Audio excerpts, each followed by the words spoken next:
Why are you Then so we should protective not of the judge. Discayas? Why are you so protective? I am not protecting them. Mabuti sinabi mo yan, Mr. Chair. Pwede ba nating i-record ito? Palagi niyo sinasabi, I am protective of the Discayas. When I was chairman of this committee, sinabi ko na sa inyo, the only remedy provided under the law is for them to apply if they qualify under the process of witness protection program. That's all what I did. Session is resumed. Session is resumed. Mr. Alcantara, you proceed. Thanks, Mr. Chair. Mr. Alcantara, you proceed. I will register my continuing objection, Mr. Chair. I will question the objectivity of these proceedings if you will not allow me raise these points. Maybe in the plenary this afternoon I will raise it. Go ahead. Mr. Alcantara. Are you ready? Mr. Chair, I wish I can make a few clarificatory questions before we start. But these are prejudicial questions, Mr. Chair. Later. Let's hear first from the principal witness this morning. No, but these are prejudicial questions, Okay, Mr. Chair. go ahead. Foremost to my mind, Mr. Chair, is the integrity, the impartiality, and the objectivity of the proceedings of this committee. Mr. Chair, you were interviewed on Billionario Channel by Ms. Pinky Webb. Basahin ko po, sabi niya, Senator Ping, para sa inyo, sino ba ang sabihin natin worth it or dapat na ikonsidera na state witness na ipasok man lang dito sa Witness Protection Program? And you responded, at this point between Discaya and Bryce Hernandez, Mr. Chair, question is, does the chairman has the prerogative or the right to make judgment? No. That's my perspective, no?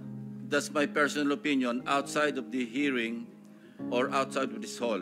So don't question my opinion. That I am is my not questioning opinion. your opinion, Mr. Chair, but you are the Let's not chairman quarrel of this here. committee. Anyway, let's proceed with the You are not testimony of the- interested in the prejudicial question that I am going to raise, Mr. Chair?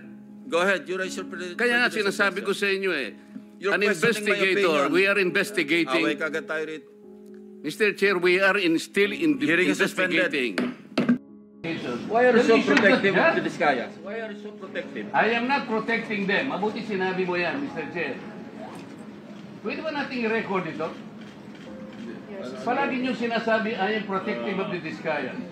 When I was chairman of this committee, sinabi ko na sa inyo, the only remedy provided under the law is for them to apply if they qualify under the process of witness protection program. That's all what I did. Session is resumed. Session is resumed. Mr. Alcantara, you proceed. Thanks, Mr. Chair. Mr. Alcantara, you proceed. I will register my continuing objection, Mr. Chair. I will question the objectivity of these proceedings if you will not allow me raise these points. Maybe in the plenary this afternoon I will raise it. Go ahead. Mr. Alcantara. Are you ready? Mr. Chair, I wish I can make a few clarificatory questions before we start. But these are prejudicial questions, Mr. Chair. Later. Let's hear first from the principal witness this morning. No, but these are prejudicial questions, Okay, Mr. Chair. go ahead. Foremost to my mind, Mr. Chair, is the integrity, the impartiality, and the objectivity of the proceedings of this committee. Mr. Chair, you were interviewed on Billionario Channel by Ms. Pinky Webb. Basahin ko po, sabi niya, Senator Ping, para sa inyo, sino ba ang sabihin natin worth it or dapat na ikonsidera na state witness na ipasok man lang dito sa Witness Protection Program? And you responded, at this point between Discaya and Bryce Hernandez, Mr. Chair, question is, does the chairman has the prerogative or the right to make judgment? No.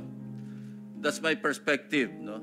That's my personal opinion outside of the hearing or outside of this hall. So don't question my opinion. That I is am my not questioning opinion. your opinion, Mr. Chair, but you are the Let's not chairman quarrel of this here. committee. Anyway, let's proceed with the You are not testimony of the- interested in the prejudicial question that I am going to raise, Mr. Chair? Go ahead, you raise your Kaya nga sinasabi ko sa inyo You're an questioning my investigator, opinion. we are investigating. Away kagad tayo rin. Mr. Chair, we are still Hearing is suspended. investigating. Well, nabalitaan nyo ba yung pagpapauwi kay Zaldico?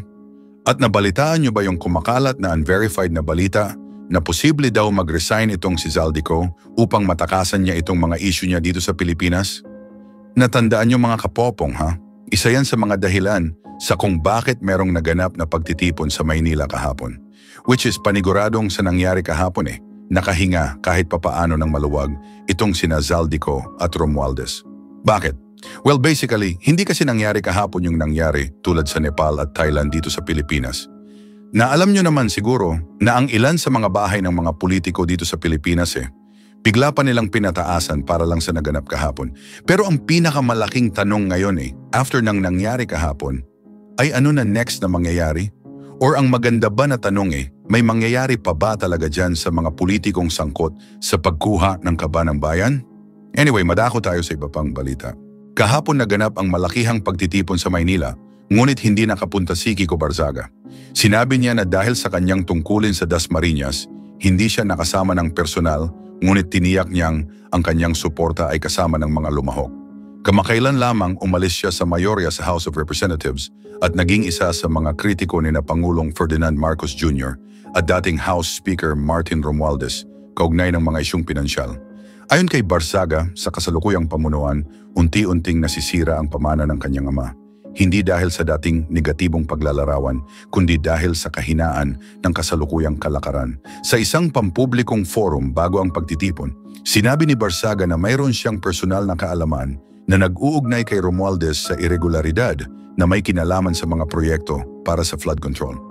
Ayon sa kanya, malaking halaga na inilaan para sa mga proyektong ito ang hindi napunta sa dapat nitong destinasyon o hindi na pangalagaan laban sa maling paggamit noong si Romualdez pa ang speaker. Idinagdag ni Barzaga na kahit mayroon siyang hawak na mga ebidensya, maaaring hindi pa rin magkaroon ng formal na parusa dahil sa malapit na ugnayan ni Romualdez kay Pangulong Marcos Jr. Inamin niya na delikado ang kanyang pagsasalita, ngunit nararamdaman niyang kinakailangan na itong gawin. Isa pang batang mambabatas, si Rene Ko mula sa Kabataan Party List ay nagpahayag din ng kanyang salubin. Para kay Ko, mahalaga ang presensya ng mga kabataan sa Kongreso. Ngunit dapat may kasamang tapang at integridad, hindi lamang aktivismo. Sinabi niya na marami sa mga batang mambabatas ay galing din sa mga pamilyang politikal, kabilang siya, ngunit ang tunay na pagbabago ay dapat mas higit pa sa pagtukoy ng problema. Kailangan din ng muling pagbuo ng sistema upang hindi na maulit ang dating pagkakamali. Sinabi ni Ko na ang ilang pondo ay naaantala o naililihis. May mga proyektong dapat sana ay garantisado ang alokasyon, ngunit napapasama lamang sa listahan ng naghihintay habang inuuna ang mga proyektong naisingit ng ilang mambabatas. Ayon pa kay Ko, nasa kamay ng pinakamataas na pinuno ng bansa ang kapangyarihan para aprubahan ang budget at dahil dito, siya rin ang may kakayahang hubugin ang mga pananaw o umiwas sa pananagutan. Parehong hinarap ni na Barzaga at Ko ang mga batikos laban sa kanila. Tinawag na Nepo Baby si Barzaga at nakaranas ng puna sa social media dahil sa mga post tungkol sa luho at pamumuhay. Depensa niya, kadalasan ay maling pagkakaunawa ang mga iyon tulad ng isang pagkakataong nag-cosplay lamang siya. Si Ko naman ay tinanong tungkol sa kanyang ugnayan sa ibang personalidad na nasa politika. Mariin niyang itinanggi ang anumang hindi wastong koneksyon at sinabi niyang lagi siyang sumasagot ng direkta. Sa mga oras na tapos na ang pagtitipon at nagsimula na ang bagong linggo ngayong Lunes, nananawagan si Barzaga na ipagpatuloy ang kilusan at huwag mawala ng sigla. Si Ko naman ay nagpaalala ng kahalagahan ng pagiging mapagmatyag at nanindigang dapat manatiling malapit ang pamahalaan sa pang-araw-araw na alalahanin ng taumbayan.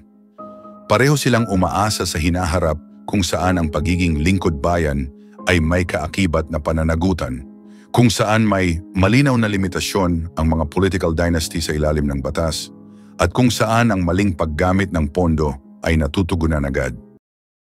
Muling naging sentro ng usapin si Pasig City Mayor Vico Soto matapos niyang sagutin ang mga pahayag ng mga diskaya na nagsabing may issue sa ilang proyekto, flood control systems. Ayon sa kanila, tila may mga irregularidad sa paggamit ng pondo.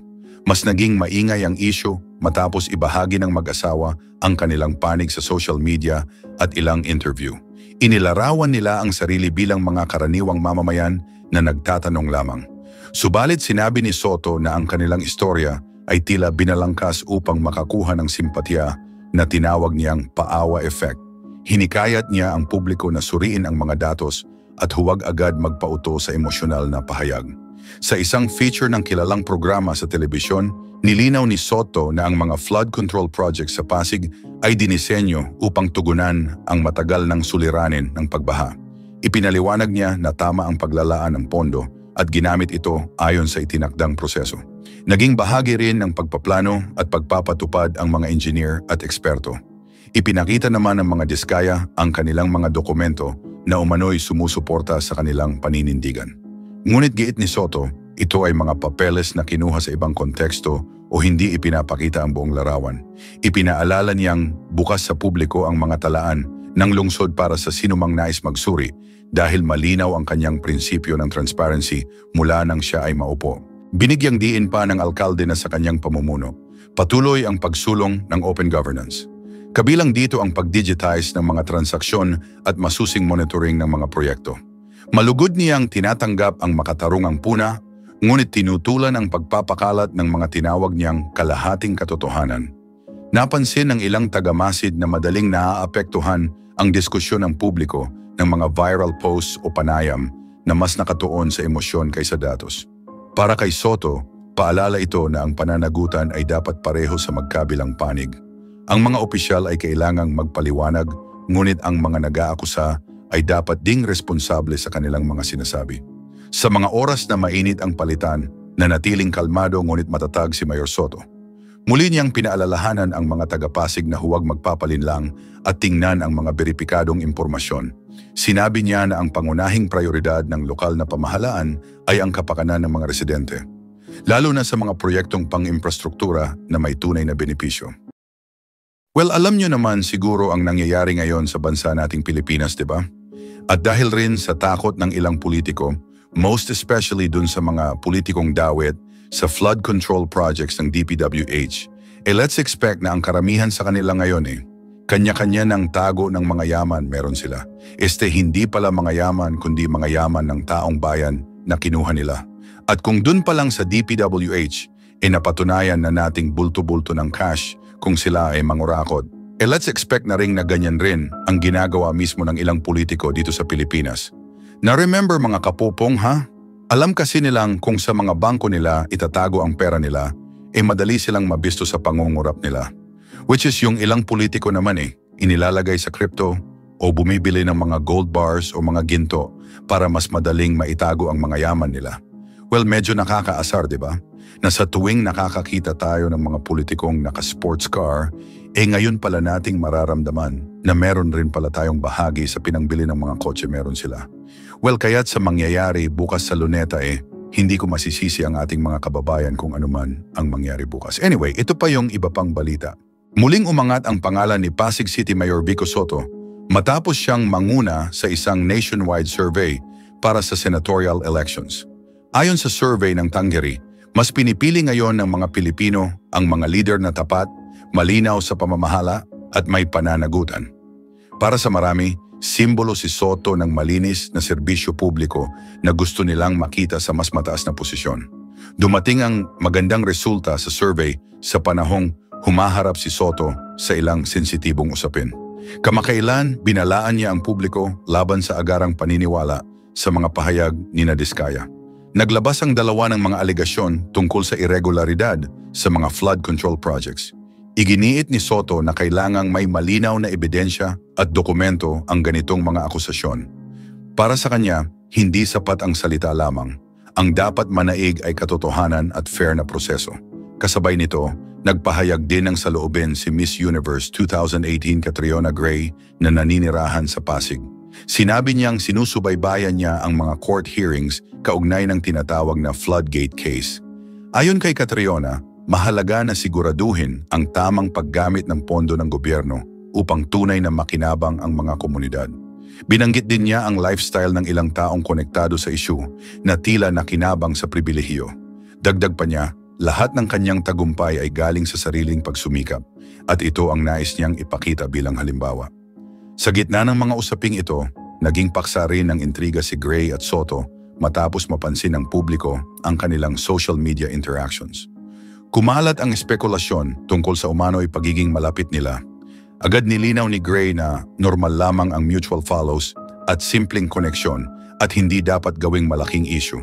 Nanindigan siyang nananatiling totoo siya sa kanyang karakter at hindi nagpapadala sa mga tsismis. Sa mga oras na lumalabas ang mga kwentong ito, kitang-kita ang ilang tema. Ang pagnanais ng mamamayan ng mga leader na may integridad, ang kahalagahan ng ebidensya sa anumang pahayag, at ang tamang paggamit ng pondo ng bayan sa mga proyekto. Ang mabilis na pag-angat ng pangalan ni Vico Soto ay patunay na pinapahalagahan ng publiko ang malinaw at tapat na pamumuno. Sa papalapit na elections, lalong tumitibay ang kanyang posisyon hindi lamang sa survey, kundi pati na rin sa suporta ng mga kilalang personalidad tulad ni Catriona Gray. Para sa marami, ang pag-asa ng isang gobyerno na tunay na naglilingkod ay mas nagiging totoo sa presensya ng mga leader na inuuna ang katapatan at tamang aksyon.